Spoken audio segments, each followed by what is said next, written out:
आज का पवित्र बाइबल वचन है निर्गमन, उसका 1 अध्याय 1 से 22 पद। जैसा लिखा है, इस्राएल के पुत्रों के नाम जो अपने अपने घराने को लेकर याकूब के साथ मिस्र देश में आए, ये हैं, अर्थात रूबेन, शिमोन, लेवी, यहूदा, इस्साकार, जबूलून, बिन्यामीन, दान, नप्ताली, गाद और आशेर।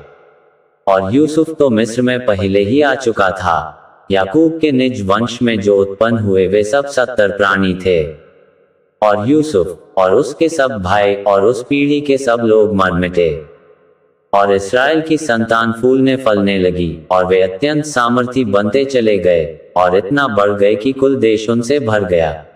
मिस्र में एक नया राजा गद्दी पर बैठा जो यूसुफ को नहीं जानता था। और उसने अपनी प्रजा से कहा, देखो, इज़राइली हमसे गिनती और सामर्थ्य में अधिक बढ़ गए हैं। इसलिए आओ, हम उनके साथ बुद्धिमानी से बर्ताव करें, कहीं ऐसा ना हो कि जब वे बहुत बढ़ जाएं, और यदि संग्राम का समय आ पड़े, तो हमारे बैरियों से मिलकर हमसे लड़ें और इस देश से निकल जाएं। इसलिए उन्होंने उन पर बेगारी कराने वालों को नियुक्त किया कि वे उन पर भार डाल डालकर उनको दुख दिया करें। तब उन्होंने फिरौन के लिए पितोम और रामसेस नाम भंडार वाले नगरों को बनाया। पर ज्यों-ज्यों वे उनको दुख देते गए, त्यों-त्यों वे बढ़ते और फैलते चले गए, इसलिए वे इस्राएलियों से अत्यंत डर गए।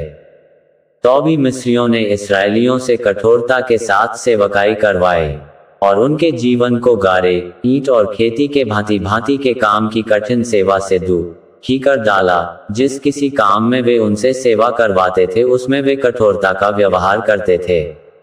शिप्रा और पुआ नाम 2 इब्री भाइयों को मिस्र के राजा ने आज्ञा दी कि जब तुम इब्री स्त्रियों को बच्चा उत्पन्न होने के समय जनने के पत्थरों पर बैठी देखो, तब यदि बेटा हो तो उसे मार डालना और बेटी हो तो जीवित रहने देना।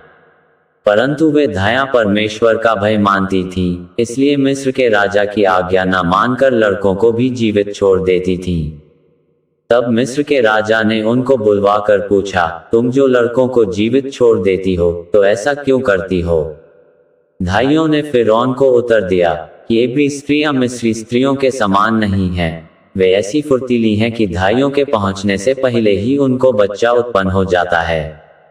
इसलिए परमेश्वर ने धाइयों के साथ भलाई की और वे लोग बढ़कर बहुत सामर्थी हो गए।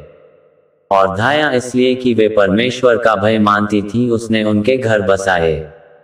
तब फिरौन ने अपनी सारी प्रजा के लोगों को आज्ञा दी कि इब्रियों के जितने बेटे उत्पन्न हो उन सबों को तुम नील नदी में डाल देना और सब बेटियों को जीवित रख छोड़ना। यहाँ तक इस वचन के द्वारा आपको बहुतायत से आशीष मिले। आमीन।